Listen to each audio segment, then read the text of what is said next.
प्रिय विद्यार्थियों, मैं Akhilesh Kumar, assistant professor GK Gowani, government college Bhinmal. विद्यार्थियों, पिछली कक्षा में हमने सामाजिकरण के अर्थ एवं परिभाषा की चर्चा की थी, जिसके अंतर्गत हमने देखा था कि सामाजिकरण सामाजिक संपर्क द्वारा सीखने की प्रक्रिया है, जिसके अंतर्गत हम समाज के अनुरूप व्यवहार करना सीखते हैं। आज हम बात करेंगे सामाजिकरण की विशेषताओं की। तो सामाजिकरण की विशेषताओं की जो बात करते हैं तो पहली विशेषता है कि सामाजिकरण सीखने की प्रक्रिया है, अर्थात सामाजिकरण एक सीखने की प्रक्रिया है। किंतु सभी प्रकार की बातें सीखना सामाजिकरण नहीं है, बल्कि उन व्यवहारों को जो सामाजिक प्रतिमानों, मूल्यों एवं समाज द्वारा स्वीकृत हैं को सीखना ही सामाजिकरण है। और जैसे अगर हम चोरी करना सीखते हैं या गाली देना सीखते हैं तो वो चीज़ें सामाजिकरण के अंतर्गत नहीं आती हैं। क्यों? क्योंकि वो क्रियाएं समाज द्वारा स्वीकृत नहीं होती हैं।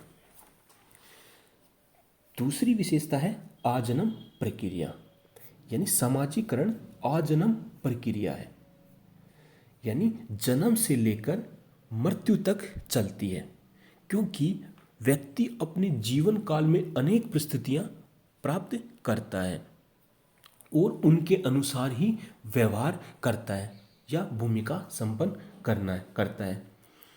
व्यक्ति के सामने नई नई परिस्थितियां आती हैं, नए नए पद आते हैं और उनके अनुसार समाज द्वारा मान्य व्यवहारों को सीखता है।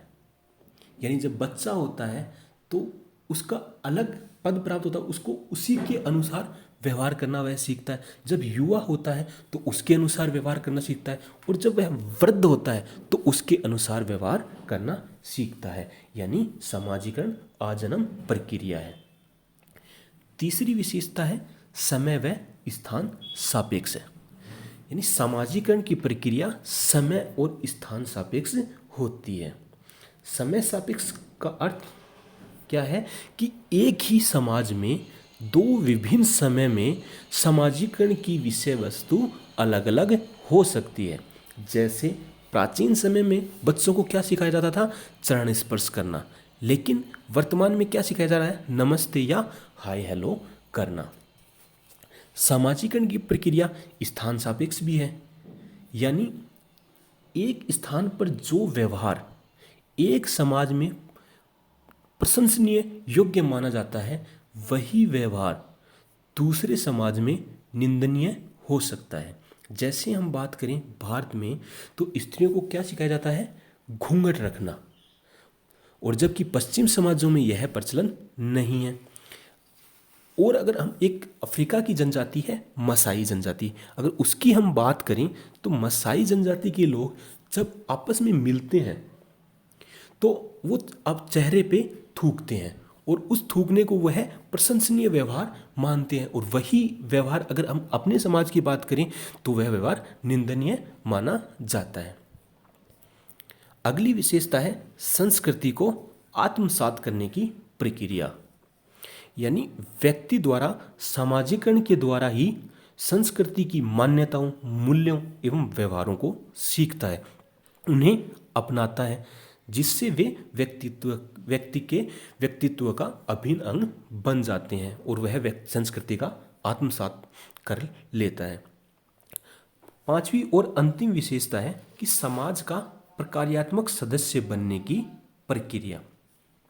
सामाजिकरण की प्रक्रिया के द्वारा व्यक्ति सामाजिक कार्यों में भाग लेने योग्य बनता है। क्यों? क्योंकि यह एक सीखने की प्रक्रिया है, और उसी का क्या सीखा जाता है इसके अंतर्गत? समाज के अनुरूप व्यवहार करना। व्यक्ति इस सामाजिकरण के द्वारा ही सामाजिक प्राणी बनता है। सब सामाजिक संपर्क द्वारा ही सीखा जाता है कि किस पद पर, किस परिस्थिति में किस प्रकार का व्यवहार करना चाहिए।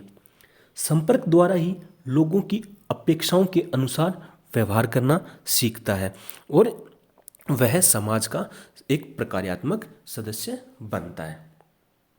धन्यवाद।